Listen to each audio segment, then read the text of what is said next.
My name is Austin Hirschberger, and this is my presentation of the Module 12 case study. Section 1, summarizing the case. This case takes place at Briardale Elementary School, which serves 600 elementary students. Facts of the case: Briardale Elementary is located in the center of the community and is one of 6 elementary schools in the district. Mr. Santos, myself, is the principal of Briardale Elementary. Funding from the district goes to support the basic skills curriculum, which is the primary focus. Supplemental subjects are funded by each school's foundation. At Briardale, this is called the Briardale Foundation. These subjects include art, music, and foreign language, and they are entirely funded by the foundation. The Briardale Foundation is chaired by a parent volunteer, in this case, Mr. Barely, who's a Harvard graduate, new to the community, and was chosen as the president. There's competition amongst each school's foundation to raise the most money. At another rival school, Mr. Morley is the president of the foundation. He is a former fraternity brother of Mr. Barely at Harvard and had previously defeated Mr. Barely in the election for class president while they were at Harvard. Mr. Barely feels more than qualified to run the foundation and plans a raffle for cash event as a fundraiser. This idea was approved by other members of the foundation, and tickets were sold to members of the community. Someone from the community informed the local sheriff of the event and knew something that no one else knew. The sheriff arrived at the event and arrested Mr. Barely. He was charged with a misdemeanor and placed on probation, and Mr. Santos was embarrassed as the news spread and was publicized within the community. Section 2, the ethical issues. We do not know who else besides Mr. Barely represents the Briardale Foundation and whether or not they are qualified to make curricular recommendations. There's the potential for no funding for supplemental subjects, and the tipster could have reported their concern to the superintendent or principal prior to the event, which would have prevented the arrest and negative image on the school. So they potentially could have had something against either myself, Mr. Barely, or the school. The legal issues in this case: Raffle is a form of gambling where people pay money to buy tickets that gives them a chance of winning prizes, in this case, cash. Raffles and lotteries both have the same 3 defining elements. One of these is consideration. Money is paid for the tickets, prize with monetary value, and the winner is drawn by luck. Raffles are controlled by a combination of state and federal law. Whether you're able to run a raffle and what you have to do to ensure that the raffle meets all legal requirements varies depending on where you are located. In Kansas, if a nonprofit meets the criteria described in the constitutional amendment and the gross receipts are $25,000 or less, the organization does not need to apply for a raffle license. Notwithstanding the provisions of Section 3 of Article 15 of the Constitution of the State of Kansas, the legislature may authorize the licensing, conduct, and regulation of charitable raffles by nonprofit, religious, charitable, fraternal, educational, and veteran organizations. Synthesizing what's happened, in an attempt to raise funds for supplemental curriculum materials, the parent representative of the school's foundation scheduled a raffle for cash event and has been arrested and charged with a misdemeanor. Section 4, the known facts. People in this case: Carl Santos, principal. It mentions the superintendent. Mr. Barely has a big part in this case. He's a Harvard graduate and president of the foundation. There's Mr. Morley, president of another school's foundation and former classmate of Mr. Barely. There's the members of the community, the tipster, and the sheriff. The program: it's a public school. The curriculum: it focuses on basic skills. Funds placed by superintendent must be used to support basic skills curriculum. And then there's the Briardale Foundation, which funds supplemental curriculum subjects, and tickets have already been sold to members of the community. In the place: Briardale Elementary, K-5 building, 600 students, and located within what seems to be a very supportive and mentions a diverse community. The unknown facts of the case: for Mr. Santos, was he aware of the raffle for cash event prior to the event? The superintendent, is he involved at all, and what does he know about the situation?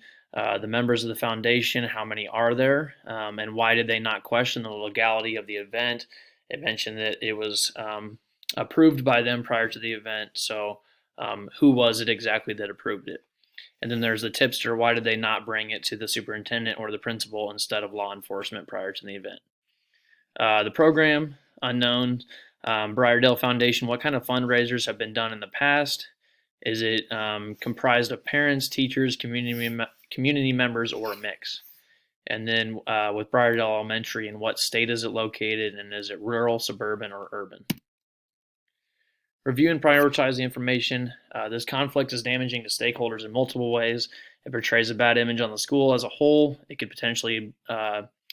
be potentially upsetting to members of the community, especially those that have purchased raffle tickets. It could also have a major impact on supplemental curriculum subjects if there's no solution. Individuals of stake in the outcome are teachers of supplemental curriculum subjects, students, members of the community, Briardale Foundation, Mr. Barely, and Mr. Santos. To this point, not all stakeholders have been consulted. The principal should discuss the matter with the superintendent and potentially with the school attorney. Adjustments need to be made to the Briardale Foundation and the decision-making process. As the principal, all fundraisers and events that represent the school should receive prior approval from myself. Question 1. I feel that this situation is due to the lack of leadership from the principal, and I should accept full responsibility. Question 7. In order to ensure that this issue never happens again, further policies need to be put in place and laws need to be communicated to foundations. Question 8. I need to learn more about the raffle laws in the state. Each state has different laws, and the situation would be handled differently depending on location. Based on the information that I have, I feel that I have enough information on the case or could easily access it in order to make a decision once all stakeholders have been consulted. Identifying my options. I could do nothing and hope that everything plays out. That's option 1. Option 2 would be to shut down the foundation and cancel any fundraising activity for the remainder of the year. Option 3 would be to make a public statement and accept responsibility for the debacle and communicating the desire to move forward. Option 4 would be to refund all the money to members of the community that had purchased raffle tickets and ask Briardale Foundation to come up with a new fundraiser. Option 5 would be to impose a policy that requires all fundraisers and school events to be approved by administration. And option 6, make adjustments to how the raffle night is conducted and reschedule the event. Section 7, evaluating the options. With option 1, the pros, business as usual for the foundation and the curriculum recommendation process. The cons, the school image continues to be negative. There would be no funding for supplemental curriculum, and there's the potential for a similar situation in the future. Option 2 of shutting down all fundraising events, including the foundation. This may portray a zero tolerance policy to the community. Begin a fresh start with a new organization. The cons, no funding for supplemental curriculum subjects. Option 3, it communicates effort to fix issues. This is with the public statement. It portrays transparency and leadership responsibility. The cons of that option, people may judge me and I may have lost their trust as the school leader. Option 4, the pros, hopefully smooths things over with community members, allows for funding of supplemental subjects. The cons of this option, potential for unsuccessful follow-up fundraiser. With option 5, the pro would diminish the possibility of similar situations in the future. I'm fully aware of all school events. This is with the policy being that all fundraisers have to be priorly approved by myself, and it also puts more control in my hands. The cons of this option, members of the foundation and other organizations may feel that I am micromanaging. Option 6, the pros of this option, raffle funds. This is rescheduling the raffle event and reorganizing how it's run. Raffle funds that have been received can be maintained. Legal issues will be ironed out. The cons, schedule conflicts. We'd have to reschedule with stakeholders and hope that they're able to attend, and then reimbursing community members that choose not to participate. Choosing the best option. Based on the options I've identified, I think the best solution to this problem is a combination of options 3, 4, 5, and 6. In this case, because raffle laws vary from state to state and the case does not identify the location, I'm going to treat this case as if it were my own school in the state of Kansas and adhere to the raffle laws that have been laid out by the Kansas Department of Revenue.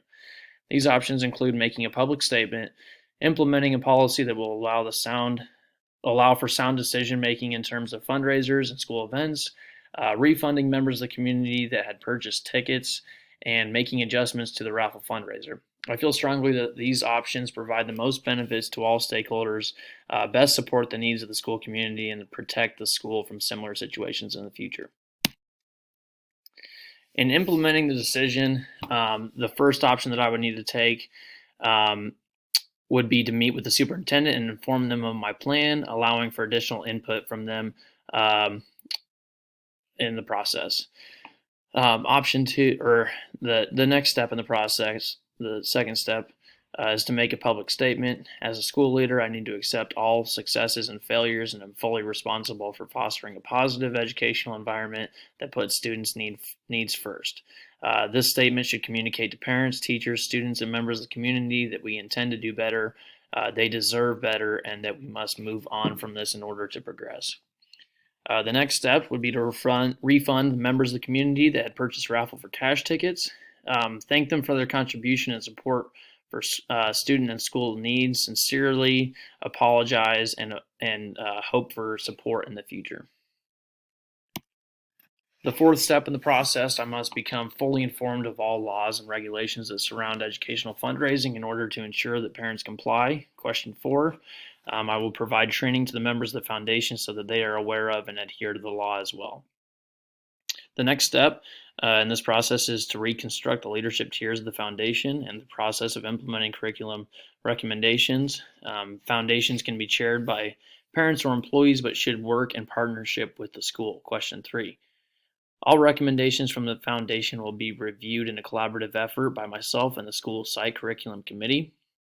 Curricular recommendations will be reviewed and finalized by district administration, not by the school, and should align with the curriculum of other schools in the district.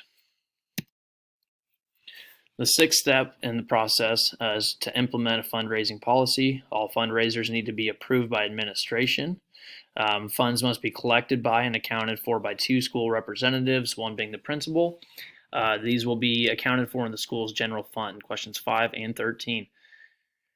Funds will also be audited on a monthly basis by the building leader and school bookkeeper, question 6. The next step is to acquire a Kansas raffle license. In Kansas, schools are allowed to hold raffle events as fundraisers. For seats exceed $25,000, a raffle license must be obtained. It would be wise to hold a license for a future event, and not knowing how much funds are going to be raised, it would be smart to hold a raffle license for schools. The last step in the process is to reconstruct and reschedule a fully legal raffle fundraiser event. Question 10.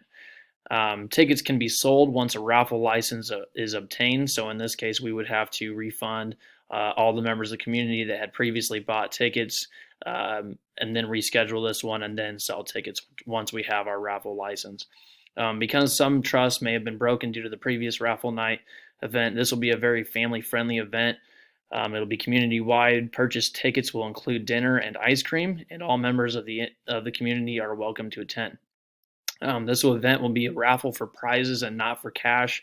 I feel that the raffle for cash event is more of a gamble and not so family friendly. So some of the prizes that we would have at the raffle would be student related and things that are family friendly. Funds from this event will go directly to our school and will be utilized to meet student needs through the supplemental curriculum. Question 11. Thank you for watching.